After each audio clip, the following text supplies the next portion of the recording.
Tatlong miyembro ang bubuo sa Independent Commission ay tinatatag ni Pangulong Bongbong Marcos para imbestigahan ang maanumalya umunong flood control project sa bansa. Ibinahagi ng Pangulo ang mga kwalifikasyon, kapangyarihan at tungkulin ng naturang Independent Commission. May unang balita si Vicky Morales.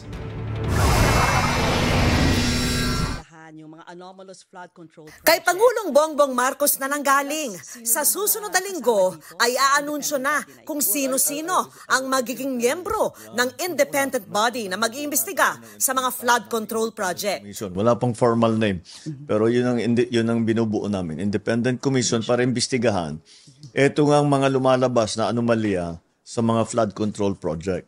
Yung mga personalities, ayoko namang maunahan ang actual na announcement dahil hindi pa solid talaga, pero malapit na. Tatlo ang magiging miyembro ng komisyon. At ayon sa Pangulo sa aking eksklusibong one-on-one interview nung Sabado, wala sa mga ito ang magmumula sa gobyerno. Paano sila maiba po sa mga existing agency like COA, Ombudsman? They're completely separate from government. But how powerful will they be? We will give them all the powers that are necessary for them to come to a conclusion, to come to some findings, para meron naman, alam natin kung ano yung nangyari. Hindi man ibinunyag sa ngayon kung sino-sino ang mga ito, nagbigay ng mga clue ang Pangulo. Kailangan daw na mayroong abogado o isang justice. Kailangan din daw ng investigador at forensic accountant. How powerful will this body be? Will they be able to even investigate the Congress people, the Senate? They will have the subpoena powers to investigate anything and anyone. Otherwise, then what they will have, they sasabihin, may sacred cow na naman, o may pinoproteksyonan dahil kasama sa politika, whatever. Pagka nangyari yun, wala rin kabuluhan yung kanilang investigasyon. Sabi pa ng Pangulo, maaring hinga ng tulong ng komisyon ang lahat ng ahensya ng gobyerno, halimbawa sa NBI para sa investigasyon o kaya sa COA para sa impormasyon.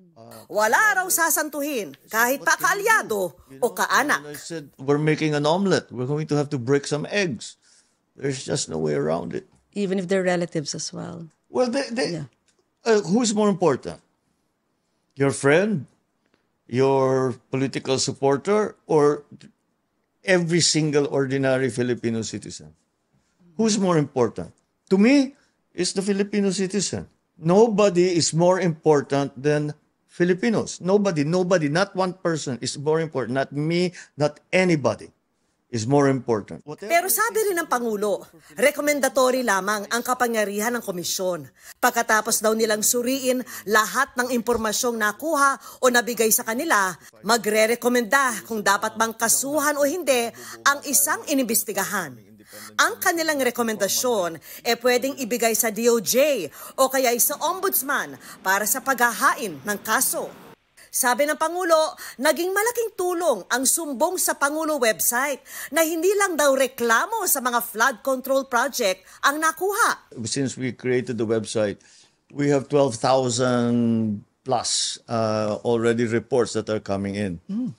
And these reports, hindi lang flood control projects. Hindi lang. May mga paving, mga road widening, maraming dumadating. Of course, we started talking about only flood control. Pero syempre, nagkaroon ng tao ng line of communication sa akin na para makapagreklamo sila, ginagamit talaga nila. That has been very effective. And that's why I encourage everybody.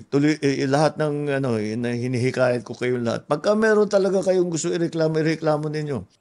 Kamakailan, ang Pangulo mismo ang nakabuking ng mga ghost flood control project sa Bulacan na nabayaran na ng buo ng pamahalaan pero wala ni isang bakas at mistulang guni-guni lamang. Kung hindi guni-guni, substandard naman ang ilang proyekto na nadudurog agad ng inspeksyonin ng Pangulo. Lumabas din ang mga marangyang pamumuhay ng ilang mga kontraktor, pati na ng ilang district engineer, ng ilan umamin pang panay-panay ang pagkakasino. Sa laki at lawak ng nabunyag na mga katiwalian sa mga flood control project, tanong ko sa Pangulo, bakit paging ganitong ka-massive corruption?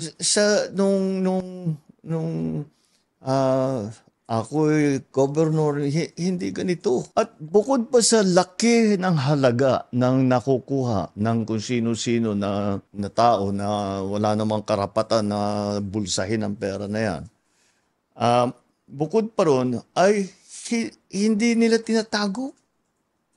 Garapala na po. In your words, it's economic sabotage. Yeah. Kasi ngayon sila, walang pakialam. It did not happen overnight. Mm-hmm. This happened over many decades. And we have to figure out kung ano ba talaga ang nangyari para hindi na mangyari ulit, to put the safeguards in place. Ako, nasasyak ako, hindi ako makapaniwala na nandito na tayo na ganit na ang gobyerno na... But so many regimes, and it just keeps getting worse. So It did. The simplistic answer will be, paano tayo nagkaganto? Dahil pinabayaan. And what can we do? What we can do is to find out how this happened, who are the people that are involved, make them answerable for their wrongdoing, and fix the structure so this is not allowable. okay, That's the word that I think that it became allowable. Okay lang. yes, Hindi it was. problema yan. Hindi krimen yan. Sige lang. But to the level na 30% na lang yung naiiwan sa mga proyekto, astounding yun. That's the part that talagang hindi ako makatulog pag iniisip ko. Paano tayo nagkaganto? I would think it's heartbreaking when you see all these Filipinos working so hard, tapos on the flip side, nakikita ko nyo yung massive corruption na nangyayari. No? I mean, No, I'm not disheartened. I'm not disappointed. I get very, very angry. How can you do this to people that have worked every day of their lives? Walang ginawa ito kundi magtrabaho. Nagsakripisyo ng mahirap for very little. Kukunin nyo pa sa kanila yon para bumili ng Rolls Royce. Babalik na naman ako doon sa nasabi ko kanina na ang lalim ng kalawang, ang lalim Yes. ng bulok. you're teary-eyed. Yes, because I'm very upset. No, because I see people having a hard time. And and they don't deserve it. Mabuti mga kumasamang tao yan. Dapat parusahan. Hindi naman eh. Ba't mo paparusahan? Para magpayaman ka? Yeah, that makes no sense to me. Do you ever regret being president? No. Not for You didn't one, even pause to think. not for one moment. Why? Because I am given the opportunity to actually, the privilege, the opportunity and the chance to actually do something. All of the things that I complained about all my life, now I can do something about them. And that is the greatest privilege that anyone can be granted. So no, I don't regret. Para sa GMA Integrated News, Vicky Morales para sa Unang Balita. Kapuso, huwag magpapahuli sa latest news and updates. Mag-iuna ka sa balita at mag-subscribe sa YouTube channel ng GMA Integrated News.